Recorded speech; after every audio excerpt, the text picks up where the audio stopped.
Bienvenue dans Archi Sympa, l'émission de Décodeur dans laquelle un architecte d'intérieur nous raconte un projet qu'il a mené du sol au plafond. Je m'appelle Hortense Leluc, je suis journaliste déco et avec mon invité, on va en savoir plus sur sa manière de travailler, son quotidien, ses conseils concrets sur un projet précis, ses bonnes adresses, bref, ses partis pris et son savoir-faire pour inspirer autant les pros que les fans de déco.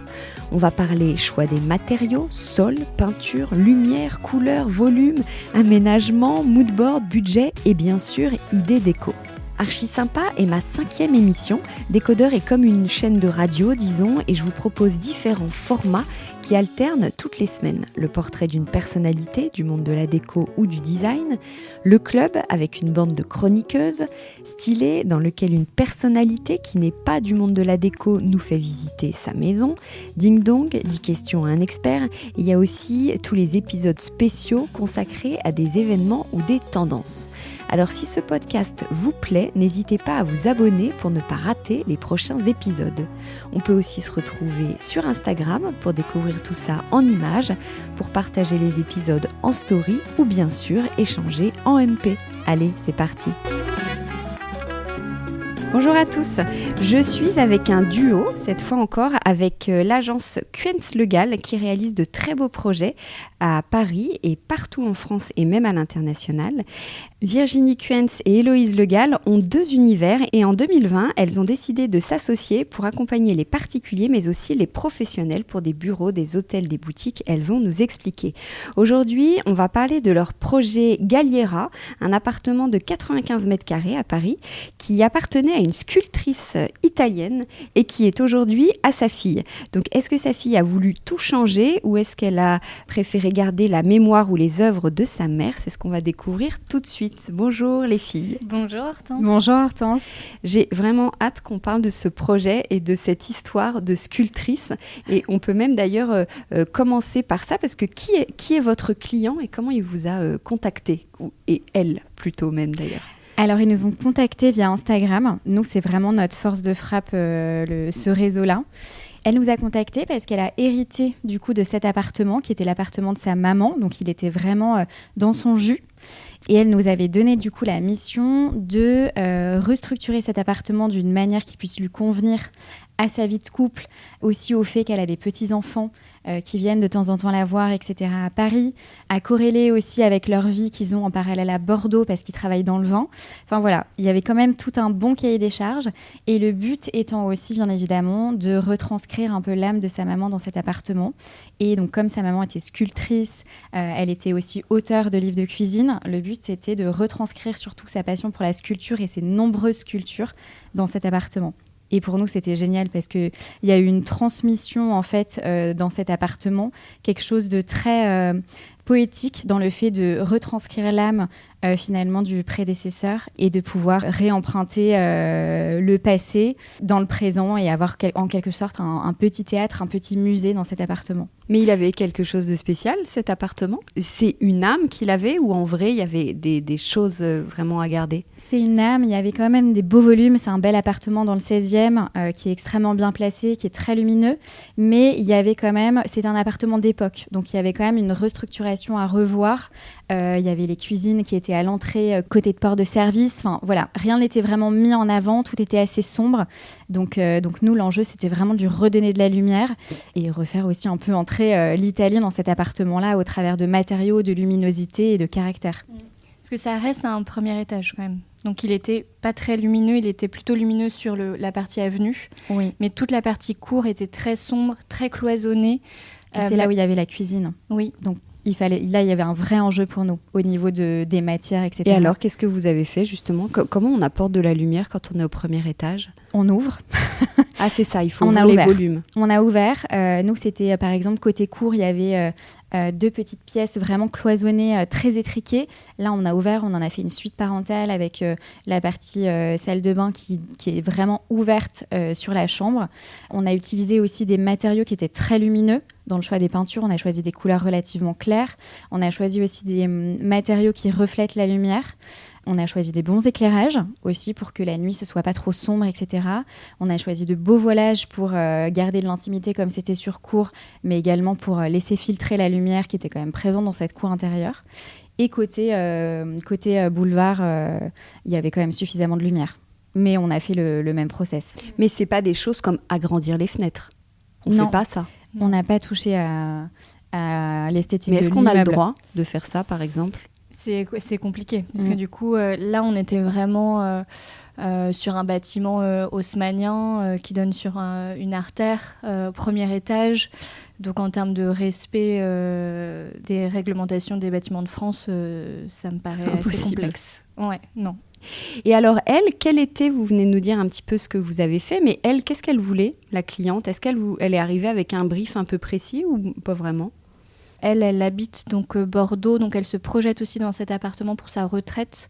Donc il y avait quand même une volonté de préparer son arrivée pour s'y sentir bien, pour se faire aussi un pied-à-terre lors de ses venues sur Paris, et d'accueillir aussi sa famille, de pouvoir y travailler. Donc il y a tout un espace aussi bureau, puisqu'ils sont encore très actifs dans le milieu du travail, dans l'entrepreneuriat. Ils avaient une vraie... Alors ça faisait partie du cahier des charges aussi, c'était mettre l'accent sur la cuisine.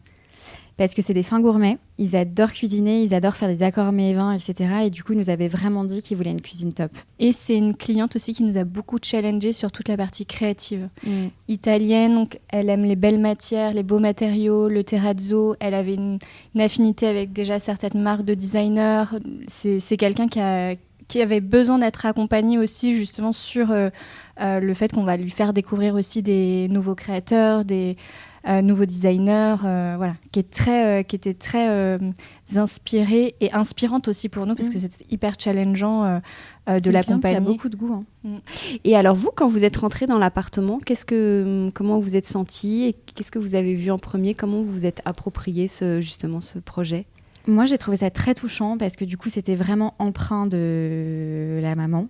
Il y avait des sculptures de partout, il y avait des photos, donc on entrait vraiment dans un univers qui appartenait au passé.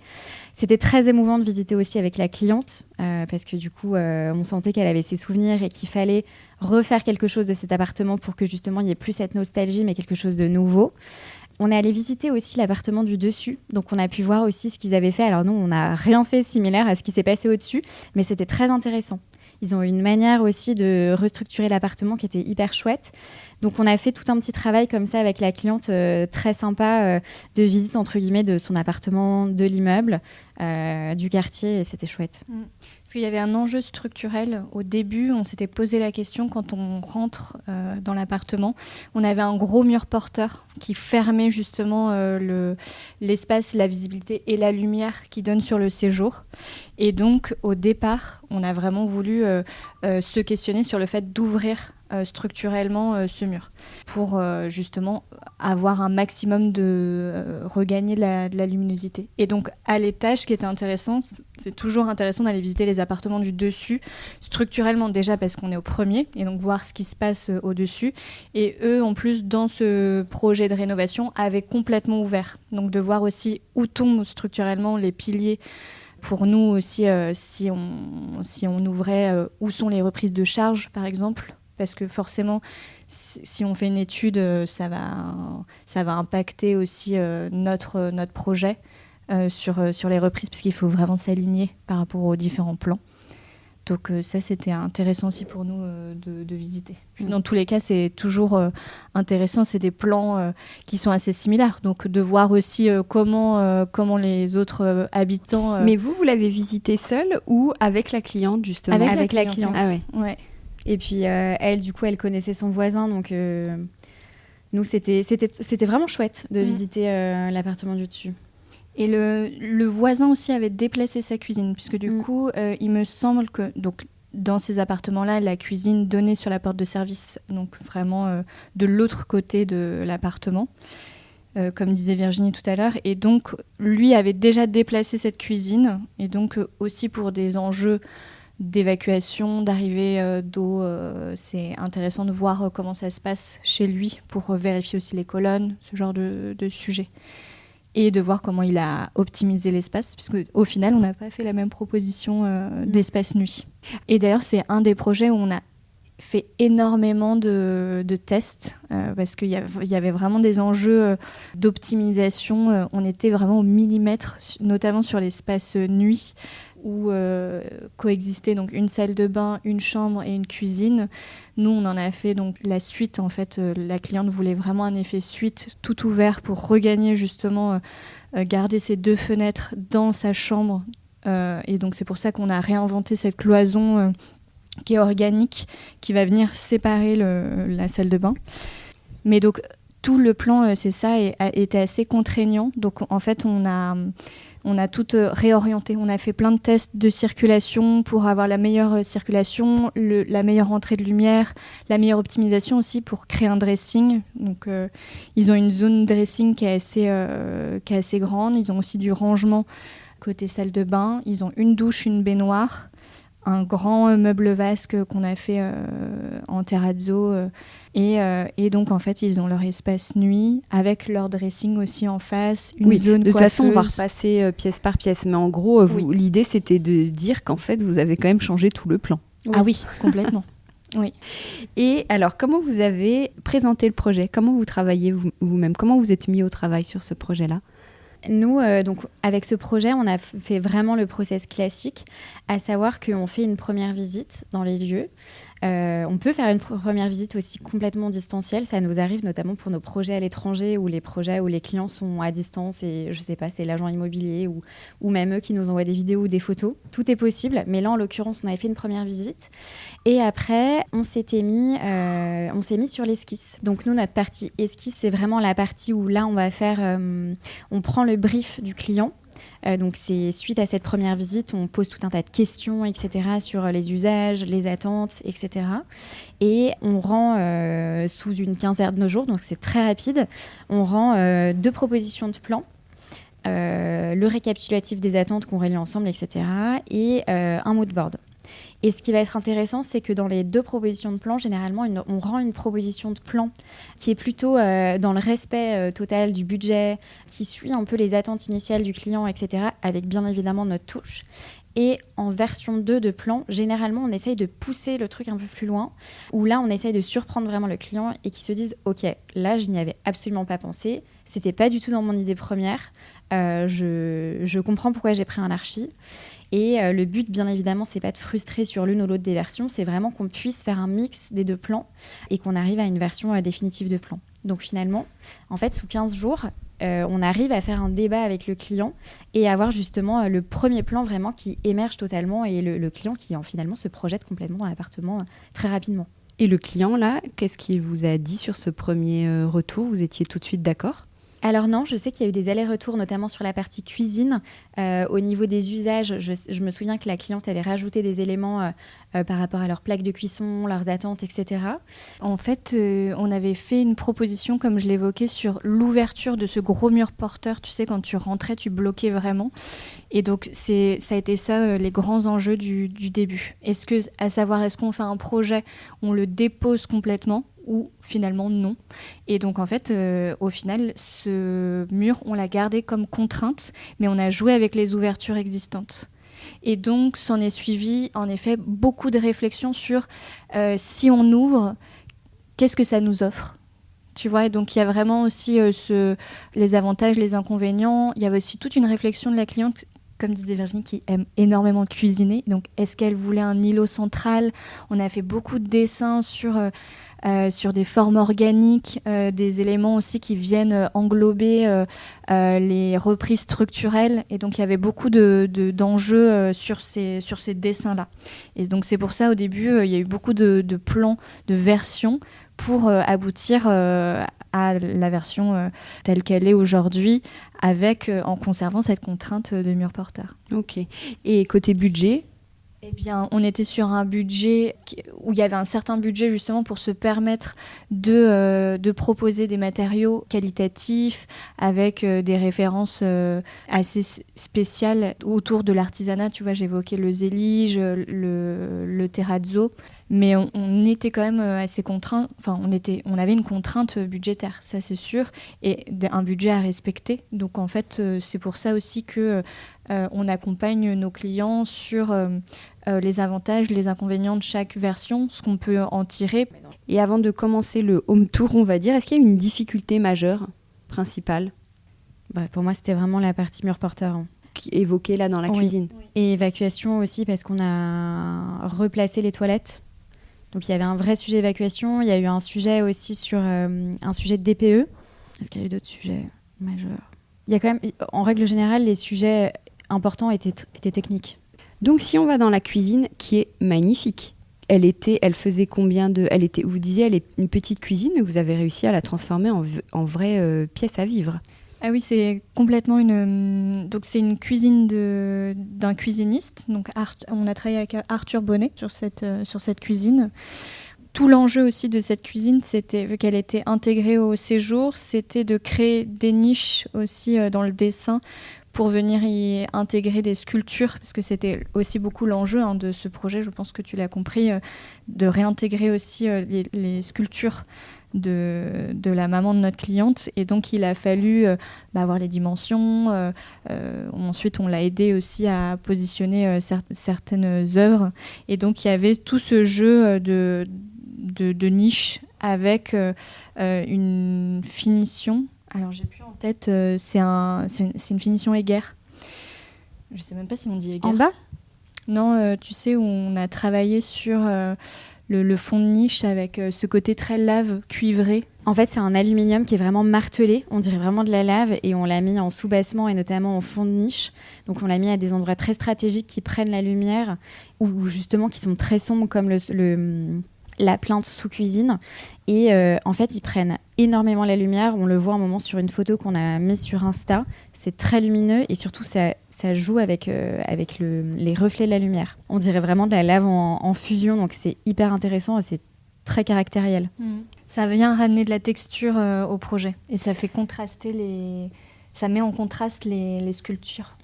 Et alors, le côté aussi très intéressant de cette cuisine, c'est qu'il n'y a pas de plaque apparente. C'est-à-dire, c'est quoi les plaques apparentes? Les plaques de cuisson, on les voit plaques de cuisson. Tout Mais oui, c'est vrai, elles sont où? Eh ben, elles sont là.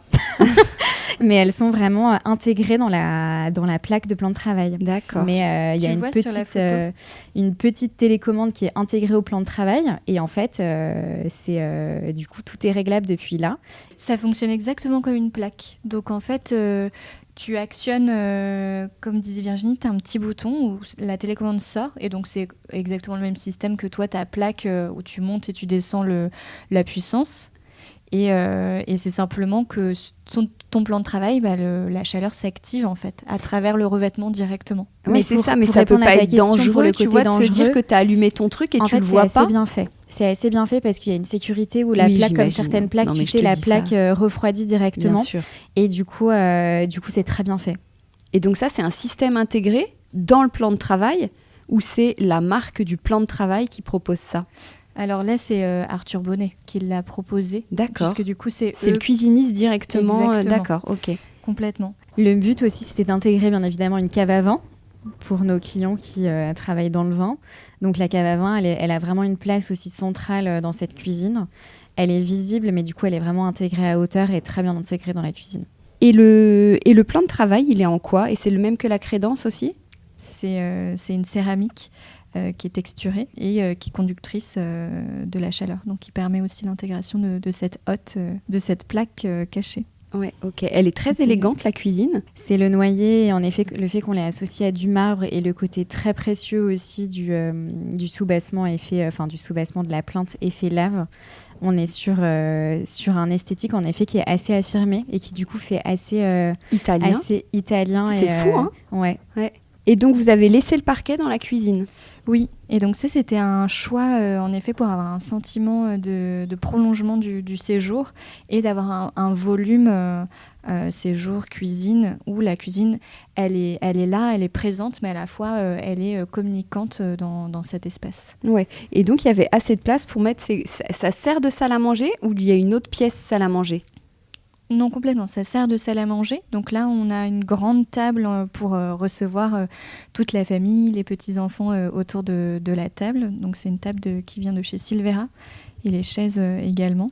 Ouais, dans vos chantiers, vous allez jusqu'au mobilier comme ça, jusqu'à quel point vous allez dans vos projets ? Alors nous, on adore aussi l'art de la table et les œuvres d'art. Donc là, en l'occurrence, c'est vrai que dans chaque projet, quand on a la demande qui est faite, on va en effet à chaque fois jusqu'à la sélection mobilier complète.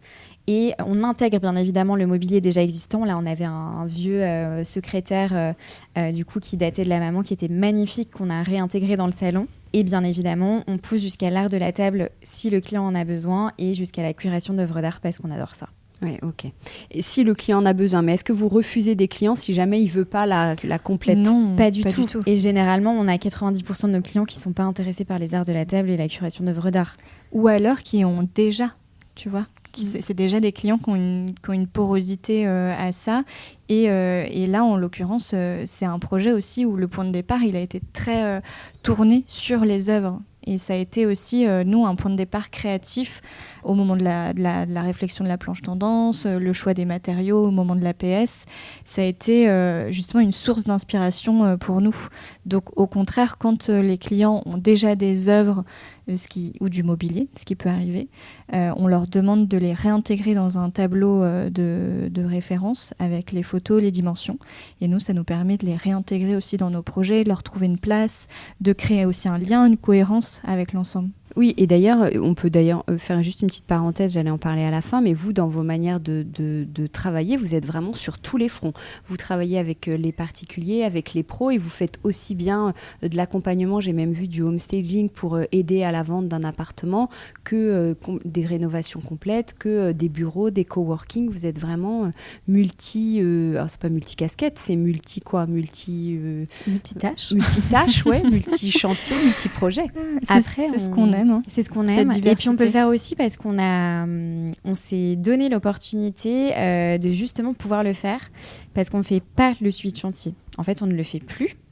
On l'a fait pendant 2 bonnes années et maintenant qu'on ne le fait plus, on peut prendre beaucoup plus de projets et du coup beaucoup plus de projets différents et on a un accompagnement qui est beaucoup plus poussé. Ok, alors on revient au salon. Le salon est à côté de la cuisine. Oui. Ouais. Et la cuisine est ouverte sur le salon ? Complètement. Les espaces sont complètement ouverts. En fait, avant, il y avait une cloison séparative. C'était donc l'ancien salon et l'ancien bureau. Et donc, on a fait tomber cette cloison pour faire un espace de séjour complètement ouvert. Pour ces enjeux justement de lumière. Et la réflexion sur le salon, ça a été aussi d'intégrer donc, cette grande bibliothèque.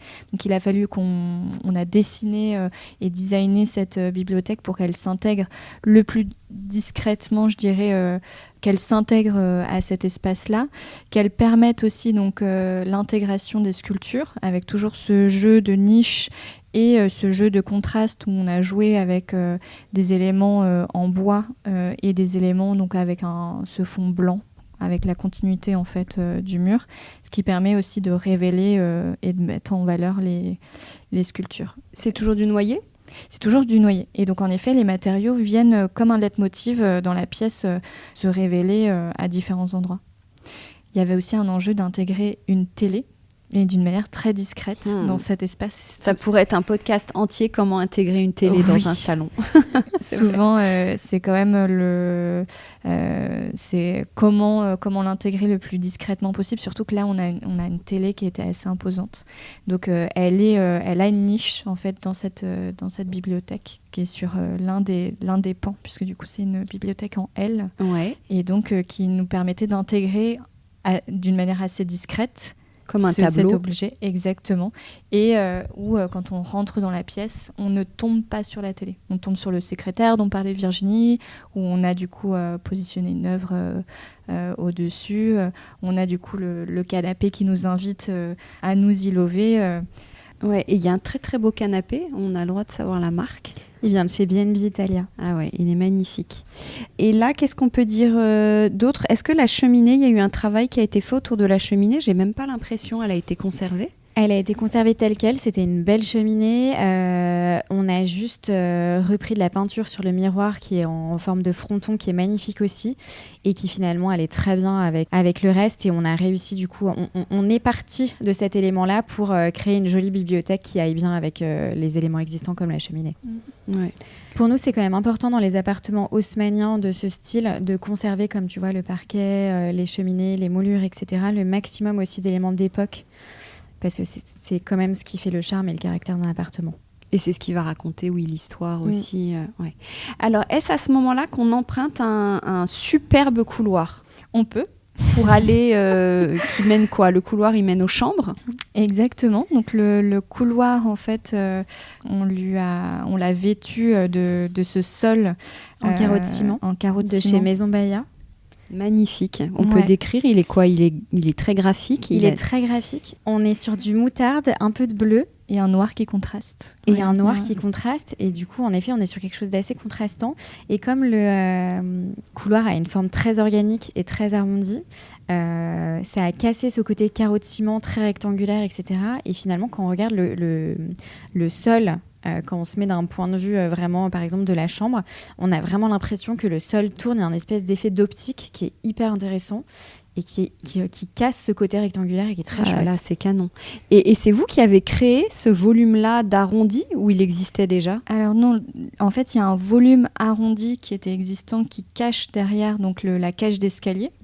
Et nous, ce qu'on a fait, c'est qu'on a repris, on a fait écho et on a recréé un arrondi qui vient du coup cacher et intégrer les toilettes qui sont beaucoup plus centrales, les toilettes invitées, et qui nous permettent, aux invités d'avoir un WC qui est assez intime et qui est plus central, qui est hors en tout cas de l'espace nuit. Et ensuite, on arrive quoi ? Il y a une chambre ou il y en a deux ? Alors, il y a une grande master et là où il y a l'espace télétravail, il y a un canapé lit. Donc vraiment, c'est la chambre d'amis entre guillemets. Ok, d'accord. Alors peut-être la chambre, c'est pareil, elle est assez... On a joué sur des formes assez organiques. L'idée, c'était donc de travailler sur cette cloison qui va venir séparer l'espace couchage de l'espace salle de bain, tout en conservant une circulation fluide et les deux fenêtres pour intégrer un maximum de lumière. Et ça, c'était vraiment l'enjeu de créer une sorte d'intimité, mais d'avoir toujours ce jeu et ce mouvement organique et de retrouver aussi des motifs qui vont du carrelage de la salle de bain aux motifs qu'on a créés sur la tête de lit en peinture, à la tête de lit aussi qu'on a sélectionnée. Mais tu vois, là, par exemple, on a réutilisé les tables de chevet existantes de la cliente, qui sont magnifiques, qui sont en loupe d'orme. Et du coup, on se base toujours aussi du mobilier existant pour composer autour et faire quelque chose qui aille très bien avec. Et là, en l'occurrence, c'est vrai qu'on s'est amusé un peu aussi sur cette tête de lit parce qu'on a dessiné une première tête de lit donc en forme de vague au-dessus vraiment du lit avec un côté très molletonné avec ce tissu. Et après, derrière, sur le mur, la forme très organique de ce mur, c'est intéressant parce que là, pour le coup, on a vraiment appliqué de la peinture avec des formes. Et donc là, c'est vrai que c'est quelque chose auquel on pense moins souvent, mais la peinture aussi, si on joue sur une fresque ou quelque chose vraiment avec des reliefs et des contrastes de peinture, ça peut faire vraiment quelque chose d'intéressant. Et un effet tableau. Sur la tête de lit. Mais c'est ce que tu appelles une tête de lit, le fait qu'il y ait une cloison Non, sur le mur derrière la tête de lit. Parce qu'on a créé une tête de lit en forme de vague qui a un tissu qui est extrêmement cocoon. Et juste derrière, on a ce mur qui est finalement une vraie cloison, mais qu'on n'a pas monté jusqu'au plafond, donc qui a cette forme organique. Et c'est là où on a posé de la peinture et qui a un effet vraiment tableau. Ouais, et comment on pose le tissu avec un effet vague comme ça ? On dessine d'abord la vague et après on... Alors on dessine la vague, on dessine la structure et ensuite il faut faire venir un super tapissier qui reprend le dessin et qui rajoute une bonne mousse derrière pour que ce soit très confortable. Ah ouais, ok. Et derrière, vous avez créé la salle de bain en fait, ou est-ce que vous avez cassé avec la salle de bain qui était derrière ? Non, en fait on a du coup créé la salle de bain et cette salle de bain avant c'était la place de la cuisine. Donc cette fenêtre qui est dans la salle de bain, c'était la fenêtre de la cuisine. Donc c'était vraiment une cuisine étriquée et un peu en V. Ouais, ok. Et donc là, on y a intégré une baignoire, 2 grandes vasques, du rangement et une douche. Ok, et vous avez créé comme un tableau aussi de carreaux qui sont magnifiques et qui reprennent l'idée de la vague. Là, il faudra vraiment, chers auditeurs, que vous alliez voir Instagram. On va mettre les photos pour que vous voyez de quoi on parle. Mais c'est comme un... Non, comment vous définiriez ce que vous avez Moi, créé? je vois vraiment une fresque. Enfin, je vois une fresque très simple, mais je trouve que là, on est vraiment sur quelque chose de très italien, avec justement l'applique qu'on a mis en centrale qui est un peu dentelée. De chez Simone et Marseille. Voilà, et je trouve qu'il y a un côté très italien. Et les carreaux, ils sont de qui? De Fioresche Ceramica, si je prononce bien. Oui. Ouais. Est-ce que vous travaillez toujours avec les mêmes partenaires ou pas forcément? Alors les mêmes fournisseurs, oui, ça nous arrive, puisqu'on a un peu nos fournisseurs chouchous, avec qui on a aussi une certaine affinité, mais on est très friande justement de trouver d'autres fournisseurs. On est très à l'affût aussi avec Virginie, on aime bien aller rechercher, se renseigner. On adore. Et avoir des dessins, justement, des possibilités de dessin, de texture, d'aller chercher des combinaisons aussi qui sont différentes. Là aussi, dans la douche, on a un dessin avec un tapis qui va venir envelopper et grimper sur le banc de la douche de chez Mosaic Factory. Et donc, et ce zélige là qui est très brillant, alors que sur l'extérieur de la douche, au niveau de la baignoire, on est plutôt sur un revêtement assez mat. Ouais. Donc de jouer aussi sur ces effets de matière et soit de reflets, parce que là on est en plus dans la douche, on est sur une douche en zélige vert assez contrasté, donc de venir aussi jouer sur cet effet de brillance, alors que du coup au niveau de la baignoire, on est plutôt sur un effet mat, pour jouer aussi cette continuité avec la tête de lit. Oui, la douche, on peut la décrire, elle est recouverte, enfin peut-être pas jusqu'au plafond, mais du sol jusqu'en haut de zélige vert. Et il y a une espèce de tabouret, comment on dit? Un banc intégré dans la douche. Complètement. Ça, c'était une demande de la cliente, cet effet très enveloppant. Ouais. Elle était vraiment à la recherche de la nature dans la zone douche. Et donc ça a été aussi une recherche sur la couleur et la matière, je me souviens, pour qu'elle se sente vraiment au milieu de la jungle. Ouais. Oh, et il n'y a qu'une salle de bain, on est d'accord? Qu'une salle de bain. Et il y a 2 vasques. Alors le plan de travail que tu nous disais tout à l'heure, mais on peut revenir dessus, c'est quoi? C'est du terrazzo? Exactement. Mais il y a différentes formes de terrazzo, enfin il y a différentes couleurs. Comment vous les choisissez? Alors là, on a choisi la palette en fonction justement du fait qu'on allait mettre du noyer, qu'on allait mettre un peu des couleurs crème aussi au mur, etc. Donc nous, on a fait un peu une pipette des pigments pour pouvoir justement nous choisir le terrazzo qui nous Oui, c'est ça. Vous avez créé votre propre terrazzo. Voilà. Alors non, on l'a pas créé, mais on a choisi justement le coloris qui allait le mieux avec notre créa. Ouais. Chez Mosaic Factory. D'accord. Et je dirais que le dessin, donc c'est nous qui l'avons pensé avec ce côté arrondi.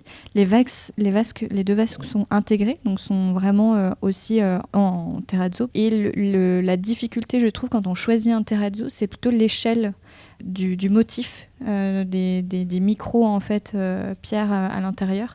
Donc est-ce que tu vas chercher le tout petit ou le motif un peu plus grand? Ça va être, je trouve, au-delà de la couleur, c'est ça aussi qui est intéressant. C'est pas du tout le même rendu, ouais. C'est ça qu'il faut choisir, ouais. Et d'ailleurs, ce terrazzo, il se prolonge jusque dans des petites niches de rangement. Ça, c'est sympa aussi comme idée. Oui, dans cette idée de prolongation, de reflet aussi, et de toujours aussi l'intégration des sculptures qui reviennent à travers tout l'appartement. Dans tout l'appartement, il y a des pièces de sculpture et vous avez cherché à les placer. On peut peut-être mentionner sur le meuble vasque ces grandes poignées. Vous avez choisi des poignées, vous pouvez nous les décrire parce qu'elles sont vraiment jolies. Oui, c'est vraiment une forme très longéline et cette poignée aussi, c'était à la recherche de l'usage entre esthétisme et usage, puisque du coup c'était une demande des clients de pouvoir mettre aussi, comme à l'hôtel, ces serviettes pour s'essuyer ses mains, d'avoir une prise aussi confortable. Et en fait, il y a quasiment que du sur-mesure dans cet appartement, où ils ont meublé aussi avec du vrai, enfin pas du faux, c'est pas du faux, mais vous voyez ce que je veux dire, entre le sur-mesure et d'acheter ou de chiner du mobilier. Il y a beaucoup d'éléments sur mesure en effet, parce qu'on était vraiment dans une recherche d'optimisation. Et après, il y a du semi-sur-mesure aussi. Il y a des caissons aussi du commerce, notamment pour la partie dressing. C'est quoi le semi-sur-mesure ? On va partir sur des caissons, par exemple Ikea ou Leroy Merlin, où on a vraiment un module standard. Et ensuite, on va venir travailler avec des portées en MDF à peindre. On va venir pimper avec des poignées sur ce type de projet aussi pour trouver des arbitrages financiers. Et ça, par exemple, vous avez fait où le semi-sur-mesure ? Dans le dressing ? Dans le dressing, en effet, de la chambre, et dans les caissons des dressings, et dans le bureau. Au niveau du bureau, il y a tout un grand pan de rangement où ça a été pensé... matériel informatique, bureautique, etc. Ah oui, et donc le bureau, qu'est-ce qu'on peut dire sur le bureau ? Le bureau, on est sur un grand plan de bureau où on peut mettre vraiment 2 belles chaises. Voilà.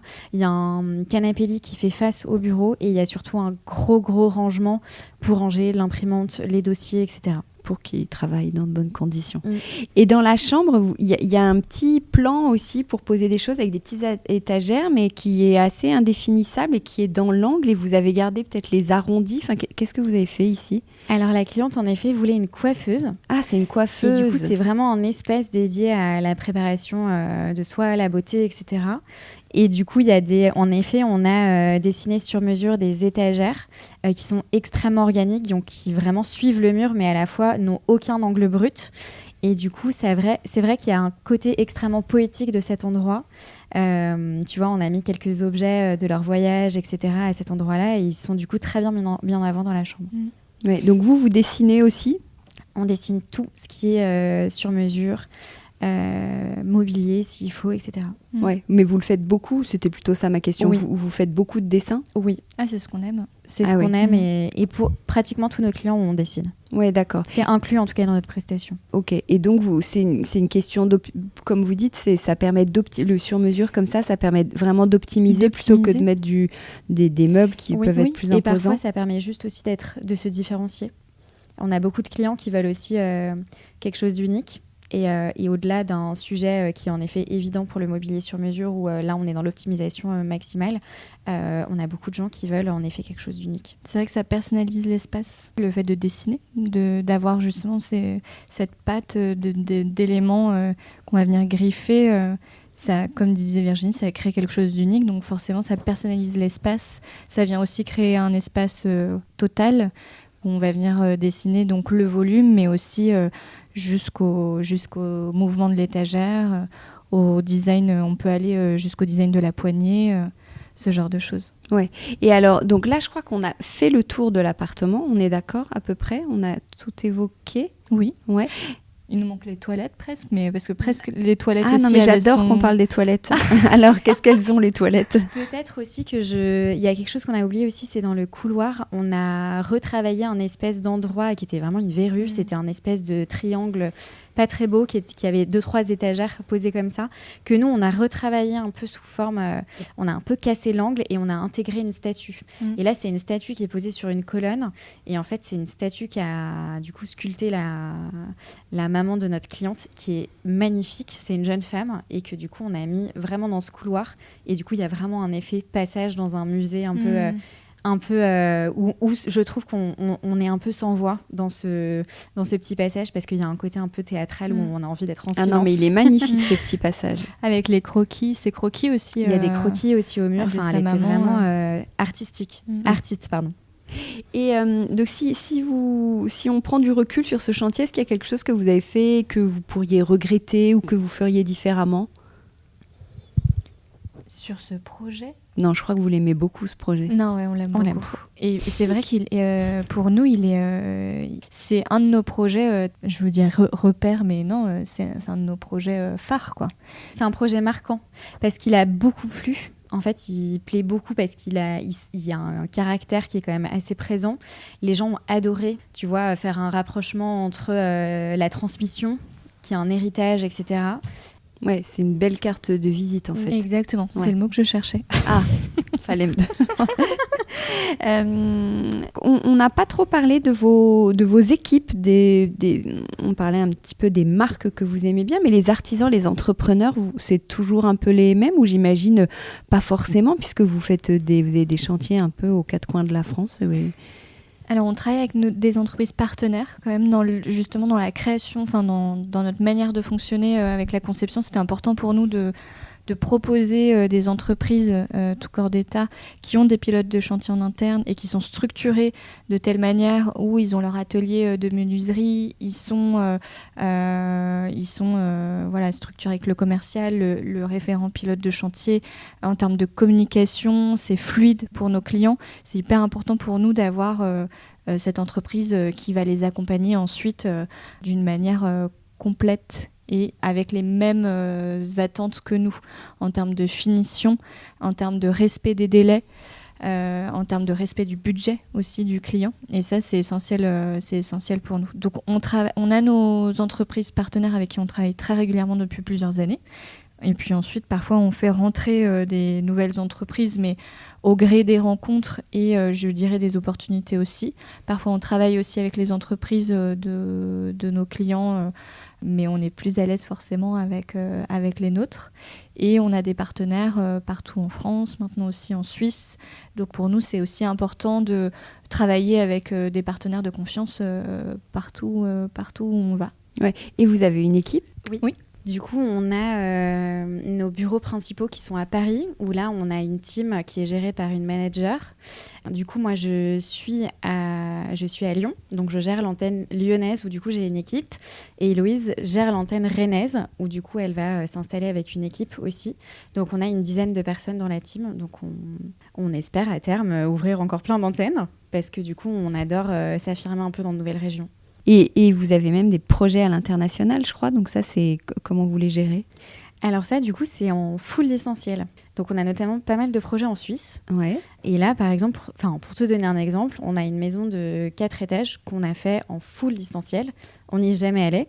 Et on n'y est jamais allé et on ira vraiment à la fin. Et tout se passe extrêmement bien parce que du coup, on a tout processé dans nos process pour faire en sorte qu'on puisse prendre des projets vraiment de partout. Et pour terminer peut-être sur votre duo, je disais que ça fait quoi ? Ça fait 5-6 ans que vous êtes associés ? Ça fait plus de 6 ans. On s'est associés en mars 2020. Ouais. Juste avant le confinement. Ah oui, ça fait plus de 6 ans. J'ai envie qu'on soit en 2025, ça tombe pile. Et on s'est rencontrés 8 mois, 1 an avant notre lancement. Ah oui, et vous êtes rencontrés comment alors ? Dans notre ancien travail. Ah oui, d'accord. Okay. Donc on a été consoeurs avant, vraiment collègues de travail. Mais vous faisiez déjà ce métier-là avant ? Et on était archi d'intérieur, mais du coup dans une boîte. On faisait du retail principalement. Ah oui, donc d'accord. On travaillait principalement pour du professionnel. Et donc notre volonté aussi avec Virginie, c'était de prendre du particulier aussi. C'est ce qu'on aime, cet équilibre-là. Et donc à quel moment vous vous êtes dit, tiens, on va se lancer à deux ? Moi, j'avais très envie de monter ma boîte. Ça faisait 3 ans que je bossais dans cette société qui était top. Et je voulais me lancer seule. Et en fait, quand Héloïse est arrivée dans la société, moi, ça faisait quelques années que j'étais là. Et je me suis dit, je ne repartirai pas faire mon projet sans Héloïse. Et du coup, on a fait plusieurs déjeuners à ce moment-là. Et ça a été coup de cœur pro, perso, etc. Héloïse est devenue ma témoin de mariage. Et c'est vrai on s'est vite lancé dans cette agence. Et 8 mois après, on était partis. Et on crée notre société. Génial. Et aujourd'hui, comment ça va ? Vous êtes contente ? Oui, on est contente. On a fait